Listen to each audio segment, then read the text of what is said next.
Merci Madame la Présidente.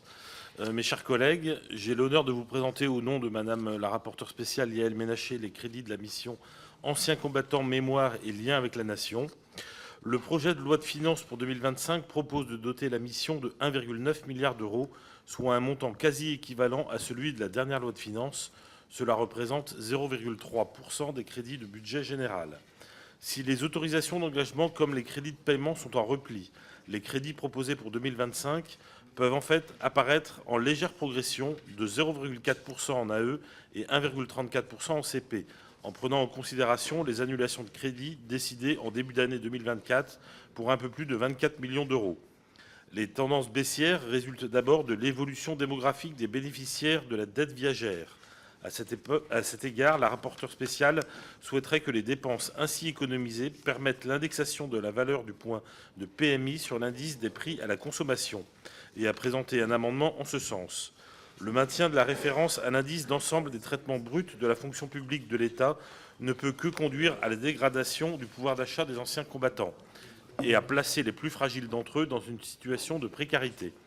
Le souci de renforcer la solidarité pour exprimer la reconnaissance de la nation est, je n'en doute pas, partagé par l'ensemble des députés. C'est pourquoi je vous demanderai de soutenir, au-delà des clivages politiques, les amendements déposés dans cet esprit. Je pense notamment à l'élargissement de la prise en charge des frais d'éducation des pupilles de la nation jusqu'à leur 28e anniversaire ou à la suppression de la condition d'âge pour bénéficier de la demi-part de veuves d'anciens combattants. Je pense aussi à la situation des harkis, qui, en dépit des réelles avancées permises par la loi du 22 février 2022, bénéficient trop peu souvent d'une reconnaissance juste des préjudices qu'ils ont subis à leur arrivée en France. Je déplore qu'une famille de harkis ait eu à ester devant une juridiction internationale pour faire reconnaître l'insuffisance de l'indemnisation octroyée. Dès lors, le gouvernement s'honorerait à élargir au-delà du cas d'espèce du camp de Bias le versement de montants complémentaires. Les crédits au titre de la politique de mémoire sont logiquement en baisse par rapport au financement qu'avait requis le cycle mémoriel en 2024.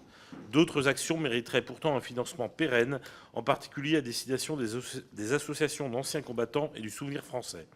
La rapporteure spéciale souhaite alerter sur les besoins qu'appellent le renouvellement des porte-drapeaux lors des cérémonies, l'entretien des monuments aux morts ou encore les solutions permettant d'éviter la reprise de concessions funéraires échues ou abandonnées dans nos cimetières communaux qui servent de sépulture à des soldats morts pour la France.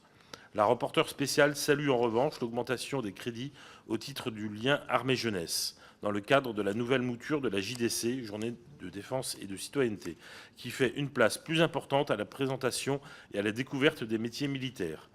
Plus largement, un renforcement de l'implication du ministère des Armées dans la mise en œuvre du service national universel est souhaitable. Au-delà de ces observations qui se rapportent au programme 169, la rapporteure spéciale a souhaité centrer cette année ses travaux sur les dispositifs d'indemnisation des victimes de la Seconde Guerre mondiale portés par le programme 158. Elle reprend à son compte le constat global établi par la Cour des comptes dans un rapport publié en septembre dernier, qui souligne que si la France dispose de l'un des dispositifs de réparation les plus complets des pays européens, l'action des administrations publiques en la matière demeure inachevée en raison principalement de moyens insuffisants. Il en va de la bonne application de la loi que vous avez votée en 2023 relative à la restitution de biens culturels ayant fait l'objet de spoliation dans le contexte des persécutions antisémites. La rapporteure spéciale a pu échanger à ce sujet avec la Fondation pour la mémoire de la Shoah, en particulier sur cette question, et suggère de renforcer les moyens de la mission de recherche et de restitution, la M2RS, créée en 2019, afin d'achever le travail de recensement systématique de la provenance des œuvres dans les collections publiques ou musées nationaux récupération. Elle souligne aussi qu'au-delà des dossiers parfois médiatisés en raison de l'importance des œuvres concernées, la restitution des biens spoliés pendant l'occupation recouvre une grande diversité de situations patrimoniales.